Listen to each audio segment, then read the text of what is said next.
இது வந்து என்ன நினைக்கிறாங்கன்னா, ஹிந்தி உள்ள வந்து ஹிந்தி உள்ள வந்து திணிச்சுருவாங்க. அப்ப தமிழக மக்கள்னா வந்து அறிவில்லாதவங்களா? வெளி மாநில ஒரு மொழிய வந்து திணிச்சா நாங்க டக்குன்னு ஏத்துட்டு மாறிட்டு போறதுக்கு. சார் எல்லாருக்கும் புரட்சி இருக்கு, எல்லாருக்கும் அறிவு இருக்கு, எல்லாருக்கும் சுயசிந்தனை இருக்கு சார். தமிழ வந்து அழிக்க வந்தா நாங்க என்ன விட்டுருவோமா சார்? என்ன சார் பேசுறீங்க?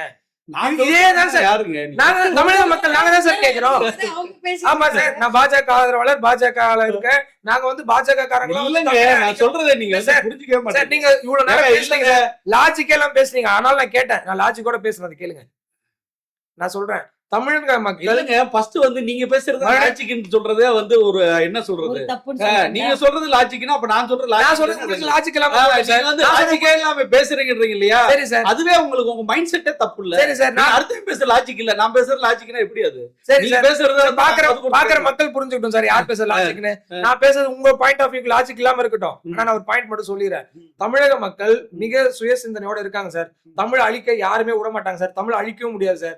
பாரத பிரதமரே இந்தியாவில இருக்கிற எல்லா மொழியும் தாண்டி தமிழ் மொழி தொன்மையானதுன்ட்டு வெளி நாடுகளுக்கு போய் சொல்லிட்டு இருக்காரு சார். நீங்க வந்து அவரை கொச்சைப்படுத்துகிறோமா 4 தமிழ் வார்த்தை தெரியாம போற போக்குல வந்து பேசிட்டு போறாருன்னு. ஆமா, வெளியிட்டு பேசணும்ல சார். பிரதமரா இருந்தா சார் திருக்குறளை தப்பு தப்பா பேசுவாரு. என்ன இது சார்? அவரோட பிரதமர் வந்து அவருக்கு பொறுப்பு இருக்கு. உட்கார்ந்து தமிழ வந்து முறையா கத்துக்கிட்டு அழகா தமிழ் உச்சரிப்போட பேசணுங்க. நான் அழகா வைக்கிறேன்.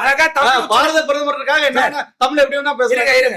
இருங்க, தமிழ் உங்க பாரத பிரதமர் வந்து தமிழ்ல வந்து அழகா ஒரு தமிழ் வாத்தியார் வச்சுக்கிட்டு அழகா ஒரு இங்க வந்து இந்தியால எல்லா மொழியும் கத்துக்கணும்ன்றீங்களா? அவர் அழகா அற்புதமா தமிழ்ல வந்து ஒரு திருக்குறளை வந்து வார்த்தை இது இல்லாம படிச்சுட்டு வந்து கத்துக்கிட்டு வந்து மேடையில வந்து பேச சொல்லுங்க.